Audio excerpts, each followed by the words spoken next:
بسم اللہ الرحمن الرحیم۔ السلام علیکم دوستو، پارٹ 4 میں آپ نے سنا حضور پاک صلی اللہ تعالیٰ علیہ وسلم کے چاہنے والوں پر کس طرح ظلم کے پہاڑ توڑے گئے، اور حضرت ابوبکر صدیق رضی اللہ تعالیٰ عنہ پر بھی کس طرح ظلم کیا گیا۔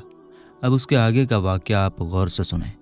حضور پاک صلی اللہ تعالیٰ علیہ وسلم نے جب اپنے نبی ہونے کا اعلان فرمایا تو اس کے چھٹے سال حضرت حمزہ اور حضرت عمر رضی اللہ تعالیٰ عنہ دو ایسی ہستیوں نے اسلام قبول کر لیا جن سے نہ صرف اسلام کا جھنڈا اونچا ہوا بلکہ مسلمانوں کے حوصلے اور عزت بھی بڑھ گئی۔ حضور پاک صلی اللہ تعالیٰ علیہ وسلم کے چچاؤں میں حضرت حمزہ کو آپ صلی اللہ تعالیٰ علیہ وسلم سے بہت زیادہ محبت تھی، اور وہ صرف 2-3 سال حضور پاک صلی اللہ تعالیٰ علیہ وسلم سے عمر میں زیادہ تھے، اور کیونکہ انہوں نے بھی حضرت شعیبہ کا دودھ پیا تھا اس لیے حضور پاک صلی اللہ تعالیٰ علیہ وسلم کے رضائی بھائی بھی تھے۔ حضرت حمزہ رضی اللہ تعالیٰ عنہ بہت ہی طاقتور اور بہادر تھے اور شکار کے بہت ہی شوقین تھے۔ روزانہ صبح سویرے تیر کمان لے کر گھر سے نکل جاتے اور شام کو شکار سے واپس لوٹ کر حرم میں جاتے، یعنی کعبہ میں جاتے اور خانہ کعبہ کا طواف کرتے اور قریش کے سرداروں کی مجلس میں کچھ دیر بیٹھا کرتے تھے۔ ایک دن اپنی عادت کے مطابق شکار سے واپس لوٹے تو ابن جدعان کی لونڈی اور خود ان کی بہن حضرت بی بی صفیہ رضی اللہ تعالی عنہا نے ان کو بتایا کہ آج ابو جہل نے کس طرح تمہارے بھتیجے حضرت محمد صلی اللہ تعالی علیہ وسلم کے ساتھ بے ادبی اور گستاخی کی ہے۔ یہ ماجرا سن کر غصے کے مارے حضرت حمزہ رضی اللہ تعالی عنہ کا خون کھولنے لگا اور ایک دم تیر کمان لیے ہوئے مسجد حرام میں پہنچ گئے اور اپنی کمان سے ابو جہل کے سر پر اس زور سے مارا کہ اس کا سر پھٹ گیا، اور کہا کہ تو میرے بھتیجے کو گالیاں دیتا ہے، تجھے خبر نہیں کہ میں بھی اسی کے دین پر ہوں؟ یہ دیکھ کر بنی مخزوم قبیلے کے کچھ لوگ ابو جہل کی مدد کے لیے کھڑے ہو گئے، تو ابو جہل نے یہ سوچ کر کہ کہیں بنو ہاشم سے جنگ نہ چھڑ جائے، اس لیے یہ کہا کہ اے بنی مخزوم، آپ لوگ حمزہ کو چھوڑ دیجئے، واقعی میں نے آج ان کے بھتیجے کو بہت ہی خراب قسم کی گالیاں دی تھی۔ اور میرے دوستو، بعض روایتوں میں ہے کہ جب حضرت امیر حمزہ رضی اللہ تعالیٰ عنہ ابو جہل کے پاس سے واپس ہوئے تو وہ حضور پاک صلی اللہ تعالیٰ علیہ وسلم کے پاس گئے اور کہا، میرے بھتیجے، اب غم نہیں کرنا، میں نے ابو جہل کو سمجھا دیا ہے، آج کے بعد وہ تمہاری طرف نگاہ اٹھا کر بھی دیکھ نہیں سکے گا۔ یہ کہنا تھا کہ حضور پاک صلی اللہ تعالیٰ علیہ وسلم کی آنکھوں میں آنسو جاری ہو گئے۔ اللہ کے رسول صلی اللہ تعالیٰ علیہ وسلم نے فرمایا، اے میرے چچا، میں اس بات سے خوش نہیں ہوں کہ آپ نے ابو جہل کو سزا دیا۔ اگر آپ مجھے خوش دیکھنا چاہتے ہیں تو آپ بھی اس رب کی بارگاہ میں اپنی پیشانی کو جھکا دیجئے جس کی بارگاہ میں تیرے بھتیجے محمد کی پیشانی جھکی ہوئی ہے۔ یہ کہنا تھا کہ حضرت امیر حمزہ رضی اللہ تعالیٰ عنہ ترنت پکار اٹھتے ہیں، اشہد ان لا الہ الا اللہ، اشہد ان محمد الرسول اللہ، میں گواہی دیتا ہوں کہ اللہ کے سوا کوئی معبود نہیں، اور میں گواہی دیتا ہوں کہ محمد صلی اللہ تعالیٰ علیہ وسلم اللہ کے رسول ہیں۔ دوستو، حضرت امیر حمزہ رضی اللہ تعالیٰ عنہ نے مسلمان ہو جانے کے بعد زور زور سے ان اشعار کو پڑھنا شروع کیا، جس کا اردو میں ترجمہ ہے، میں اللہ کی حمد کرتا ہوں جس وقت کہ اس نے میرے دل کو اسلام اور دین حنیف کی طرف ہدایت دی۔ جب احکام اسلام کی ہمارے سامنے تلاوت کی جاتی ہے تو باکمال عقل والوں کے آنسو جاری ہو جاتے ہیں، اور خدا کے برگزیدہ رسول احمد صلی اللہ تعالیٰ علیہ وسلم ہمارے مقتدی ہیں، تو اے کافرو، اپنے فالتو بکواس سے ان پر غلبہ مت حاصل کرو۔ آخری شعر انہوں نے پڑھا جس کا ترجمہ ہے، خدا کی قسم ہم انہیں قوم کفار کے سپرد نہیں کریں گے، یعنی محمد صلی اللہ تعالیٰ علیہ وسلم کو کافروں کے حوالے نہیں کریں گے، حالانکہ ابھی تک ہم نے ان کافروں کے ساتھ تلواروں کے ذریعے فیصلہ نہیں کیا ہے۔ میرے دوستو، حضرت حمزہ رضی اللہ تعالیٰ عنہ کے اسلام لانے کے بعد تیسرے ہی دن حضرت عمر رضی اللہ تعالیٰ عنہ نے بھی اسلام قبول کر لیا۔ آپ رضی اللہ تعالیٰ عنہ کے اسلام لانے کے بارے میں بہت ساری روایات ہیں۔ ایک روایت ہے کہ آپ رضی اللہ تعالیٰ عنہ ایک دن غصے میں بھرے ہوئے ننگی تلوار لے کر اس ارادے سے چلے کہ آج میں اسی تلوار سے پیغمبر اسلام کا خاتمہ کر دوں گا۔ اتفاق سے راستے میں حضرت نعیم بن عبداللہ قریشی رضی اللہ تعالیٰ عنہ سے ملاقات ہو گئی۔ یہ مسلمان ہو چکے تھے، مگر حضرت عمر رضی اللہ تعالیٰ عنہ کو ان کے مسلمان ہونے کی خبر نہیں تھی۔ حضرت نعیم بن عبداللہ رضی اللہ تعالیٰ عنہ نے پوچھا کہ کیوں اے عمر، اس دوپہر کی گرمی میں ننگی تلوار لے کر کہاں چلے؟ کہنے لگے کہ آج اسلام کی بنیاد رکھنے والے کا فیصلہ کرنے کے لیے جا رہا ہوں۔ انہوں نے کہا کہ پہلے اپنے گھر کی خبر لو، تمہاری بہن فاطمہ بنت الخطاب اور تمہارے بہنوئی سعید بن زید بھی تو مسلمان ہو گئے ہیں۔ یہ سن کر آپ بہن کے گھر پہنچے اور دروازہ کھٹکھٹایا۔ گھر کے اندر کچھ مسلمان چھپ کر قرآن پڑھ رہے تھے۔ حضرت عمر رضی اللہ تعالیٰ عنہ کی آواز سن کر سب لوگ ڈر گئے اور قرآن کو وہیں چھوڑ کر ادھر ادھر چھپ گئے۔ بہن نے اٹھ کر دروازہ کھولا تو حضرت عمر رضی اللہ تعالیٰ عنہ چلا کر بولے کہ اے اپنی جان کے دشمن، کیا تو بھی مسلمان ہو گئی ہے؟ پھر اپنے بہنوئی حضرت سعید بن زید رضی اللہ تعالیٰ عنہ پر جھپٹے اور ان کی داڑھی پکڑ کر ان کو زمین پر پٹک دیا اور سینے پر سوار ہو کر مارنے لگے۔ ان کی بہن حضرت فاطمہ رضی اللہ تعالیٰ عنہا اپنے شوہر کو بچانے کے لیے دوڑ پڑیں تو حضرت عمر رضی اللہ تعالیٰ عنہ نے ان کو ایسا تماچا مارا کہ ان کے کانوں کے جھومر ٹوٹ کر گر پڑے اور ان کا چہرہ خون سے لت پت ہو گیا۔ بہن نے صاف صاف کہہ دیا کہ عمر سن لو، تم سے جو ہو سکے کر لو، مگر اب اسلام دل سے نہیں نکل سکتا۔ حضرت عمر رضی اللہ تعالیٰ عنہ نے بہن کا خون سے لت پت چہرہ دیکھا اور ان کا حوصلہ بھرا یہ جملہ سنا تو ان پر کپکپی طاری ہو گئی اور ایک دم دل نرم پڑ گیا۔ تھوڑی دیر تک خاموش کھڑے رہے، پھر کہا کہ اچھا تم لوگ جو پڑھ رہے تھے مجھے بھی دکھاؤ۔ بہن نے قرآن کے پیج کو کھول کر سامنے رکھ دیا۔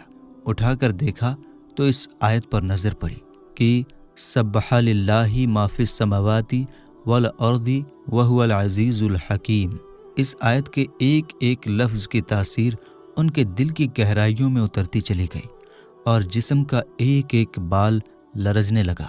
جب اس آیت پر پہنچے کہ آمنوا باللہ ورسولہ تو بالکل ہی بے قابو ہو گئے اور بے اختیار پکار اٹھے کہ اشہد ان لا الہ الا اللہ و اشہد ان محمد الرسول اللہ۔ یہ وہ وقت تھا کہ حضور اکرم صلی اللہ تعالیٰ علیہ وسلم حضرت ارقم بن ابو ارقم رضی اللہ تعالیٰ عنہ کے گھر پر تشریف فرما تھے۔ حضرت عمر رضی اللہ تعالیٰ عنہ بہن کے گھر سے نکلے اور سیدھے حضرت ارقم رضی اللہ تعالیٰ عنہ کے گھر پر پہنچے تو دروازہ بند پایا۔ کنڈی بجائی، اندر کے لوگوں نے دروازے کے سوراخ سے جھانک کر دیکھا تو حضرت عمر رضی اللہ تعالیٰ عنہ ننگی تلوار لیے کھڑے تھے۔ لوگ گھبرا گئے اور کسی میں دروازہ کھولنے کی ہمت نہیں ہوئی، مگر حضرت حمزہ رضی اللہ تعالیٰ عنہ نے بلند آواز سے فرمایا کہ دروازہ کھول دو اور اندر آنے دو، اگر نیک نیتی کے ساتھ آیا ہے تو اس کا سواگت کیا جائے گا، ورنہ اسی کی تلوار سے اس کی گردن اڑا دی جائے گی۔ حضرت عمر رضی اللہ تعالیٰ عنہ نے اندر قدم رکھا تو حضور پاک صلی اللہ تعالیٰ علیہ وسلم نے خود آگے بڑھ کر حضرت عمر رضی اللہ تعالیٰ عنہ کا ہاتھ پکڑا اور فرمایا کہ اے خطاب کے بیٹے، تو مسلمان ہو جا، آخر تو کب تک مجھ سے لڑتا رہے گا؟ حضرت عمر رضی اللہ تعالیٰ عنہ نے بلند آواز میں کلمہ پڑھا۔ حضور پاک صلی اللہ تعالیٰ علیہ وسلم نے خوشی کے مارے نعرے تکبیر بلند فرمایا اور وہاں موجود تمام لوگوں نے اس زور سے اللہ اکبر کا نعرہ لگایا کہ مکہ کی پہاڑیاں گونج اٹھیں۔ پھر حضرت عمر رضی اللہ تعالیٰ عنہ کہنے لگے کہ یا رسول اللہ صلی اللہ تعالیٰ علیہ وسلم، یہ چھپ چھپ کر خدا کی عبادت کرنے کے کیا مطلب؟ اٹھیے، ہم کعبے میں چل کر اعلانیہ طور پر خدا کی عبادت کریں گے، اور خدا کی قسم میں کفر کی حالت میں جن جن مجلسوں میں بیٹھ کر اسلام کی مخالفت کرتا رہا ہوں، یعنی اسلام کی برائیاں کرتا رہا ہوں، اب ان تمام مجلس میں اپنے مسلمان ہونے کا اعلان کروں گا۔ پھر حضور پاک صلی اللہ تعالیٰ علیہ وسلم صحابہ کی جماعت کو لے کر 2 لائن میں روانہ ہوئے۔ ایک لائن کے آگے آگے حضرت حمزہ رضی اللہ تعالیٰ عنہ چل رہے تھے اور دوسری لائن کے آگے آگے حضرت عمر رضی اللہ تعالی عنہ چل رہے تھے۔ اس شان سے مسجد حرام میں داخل ہوئے اور نماز ادا کی، اور حضرت عمر رضی اللہ تعالی عنہ نے حرم کعبہ میں کافروں کے سامنے اپنے مسلمان ہونے کا اعلان کیا۔ یہ سنتے ہی ہر طرف کے کفار دوڑ پڑے اور حضرت عمر رضی اللہ تعالی عنہ کو مارنے لگے، اور حضرت عمر رضی اللہ تعالی عنہ بھی ان لوگوں سے لڑنے لگے۔ ایک ہنگامہ کھڑا ہو گیا۔ اتنے میں حضرت عمر رضی اللہ تعالی عنہ کا ماموں ابو جہل آ گیا۔ اس نے پوچھا کہ یہ ہنگامہ کیسا ہے؟ لوگوں نے بتایا کہ حضرت عمر رضی اللہ تعالی عنہ مسلمان ہو گئے ہیں، اس لیے لوگ غصہ ہو کر ان پر حملہ کر رہے ہیں۔ یہ سن کر ابو جہل نے حتیم کعبہ میں کھڑے ہو کر اپنے ہاتھ سے اشارہ کر کے اعلان کر دیا کہ میں نے اپنے بھانجے عمر کی حفاظت کی ذمہ داری لے لی۔ ابو جہل کا یہ اعلان سن کر سب لوگ ہٹ گئے۔ حضرت عمر رضی اللہ تعالی عنہ کا بیان ہے کہ اسلام لانے کے بعد میں ہمیشہ کافروں کو مارتا اور ان کی مار کھاتا رہا، یہاں تک کہ اللہ تعالیٰ نے اسلام کو کامیابی عطا فرما دی۔ حضرت عمر رضی اللہ تعالی عنہ کے مسلمان ہونے کی ایک وجہ یہ بھی بتائی گئی ہے کہ خود حضرت عمر رضی اللہ تعالی عنہ فرمایا کرتے تھے کہ میں کفر کی حالت میں قریش کے بتوں کے پاس حاضر تھا۔ اتنے میں ایک شخص گائے کا ایک بچھڑا لے کر آیا اور اس کو بتوں کے نام پر ذبح کیا۔ پھر بڑے زور سے چیخ مار کر کسی نے یہ کہا کہ یا جلیح امر نجیح رجول فصیح یقول لا الہ الا اللہ۔ یہ آواز سن کر سب لوگ وہاں سے بھاگ کھڑے ہوئے، لیکن میں نے یہ ارادہ کر لیا کہ میں اس آواز دینے والے کی کھوج کیے بغیر ہرگز یہاں سے نہیں جاؤں گا۔ اس کے بعد پھر یہی آواز آئی کہ یا جلیح امر نجیح رجول فصیح یقول لا الہ الا اللہ، یعنی اے کھلی دشمنی کرنے والے، ایک کامیابی کی چیز ہے کہ ایک ایسا آدمی جس کی زبان بہت بہتر ہے وہ کہتا ہے لا الہ الا اللہ، یعنی اللہ کے سوا کوئی معبود نہیں۔ حالانکہ بتوں کے آس پاس میرے سوا کوئی نہیں تھا۔ اس کے فوراً بعد ہی حضور پاک صلی اللہ تعالی علیہ وسلم نے اپنی نبوت کا، اپنے نبی ہونے کا اعلان فرمایا۔ اس واقعے سے حضرت عمر بے حد پربھاوت ہوئے، امپریسڈ ہوئے، اس لیے ان کے اسلام لانے میں اس واقعے کا بھی بڑا اہم رول ہے۔